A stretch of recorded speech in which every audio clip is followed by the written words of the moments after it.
So এই প্রজেক্টটা হচ্ছে গিয়ে BD job portal related. So job portal related যেটার নাম আমি রাখছি হচ্ছে বিডি জব বক্স। সো এটাতে আমাদের ফার্স্ট যেই ডেসক্রিপশনটা ছিল সেটা হচ্ছে role based log in system and dashboard. So এখানে হচ্ছে গিয়ে ডিফারেন্ট ডিফারেন্ট রোলের উপর বেস করে আমি লগ ইন করতে পারবো অ্যান্ড তাদের ড্যাশবোর্ডটা দেখতে পারবো। সো যদি ফার্স্ট থেকেই দেখি, আহ, এটা হচ্ছে গিয়ে আমাদের একদম হোম পেজ যেটা, সেটাতে আমি রেজিস্টার করলাম। যদি আমি জব সিকার হিসেবে রেজিস্টার করতে চাই তাহলে আমি এটা এই পার্টটা চুজ করতেছি। So আমি এটাতে যদি রেজিস্টার করি তাহলে এরকম আসবে জিনিসটা।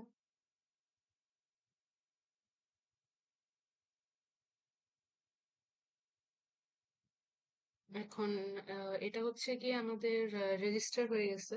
তো এটা দিয়ে আমি লগ ইন করবো।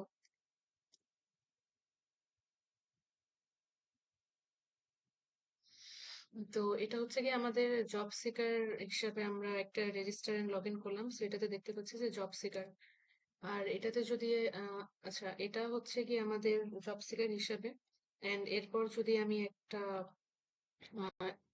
এমপ্লয়ার হিসেবে লগ ইন করতে চাই, এমপ্লয়ার বলতে বোঝাচ্ছে যে কোম্পানির এমপ্লয়ার, যে কোম্পানিটা হচ্ছে কি আমাদের different type of jobs suggest করবে বা পোস্ট করবে আর কি।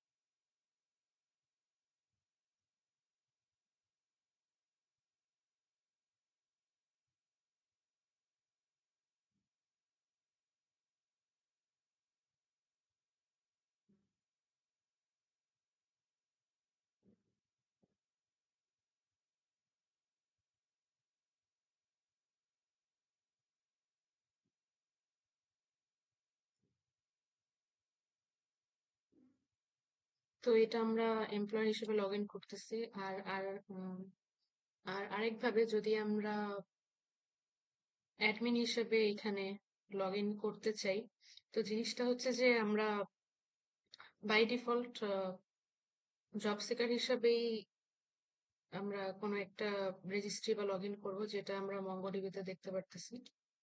তো এখন হচ্ছে গিয়ে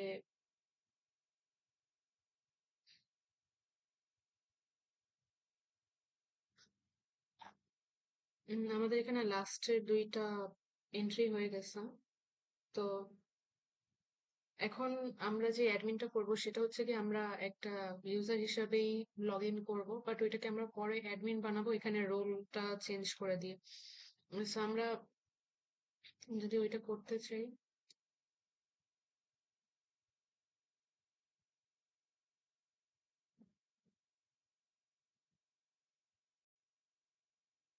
সো আমরা এখানে জব সিকার হিসাবেও দিতে পারি বা এমপ্লয়ার হিসাবেও দিতে পারি। পরে আমরা এটার রোলটা চেঞ্জ করে এটাকে অ্যাডমিন বানাই দিব।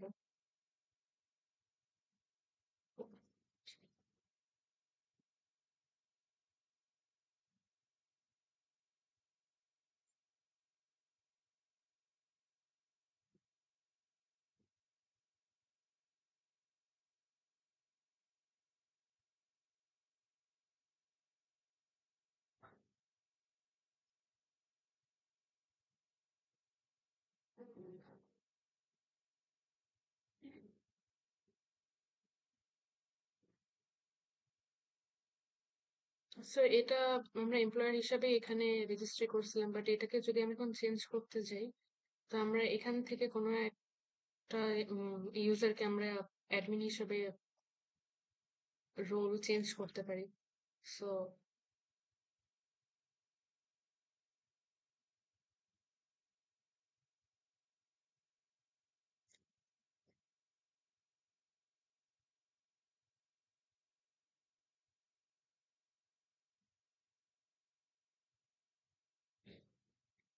সো এটা হচ্ছে গিয়ে আমাদের প্রথম যে ফিচারটা ছিল এটা রেডি হয়ে গেল। তো এটাই হলো গিয়ে এখন ইউজার প্রোফাইল ম্যানেজমেন্ট যেটা, আহ সেটা হচ্ছে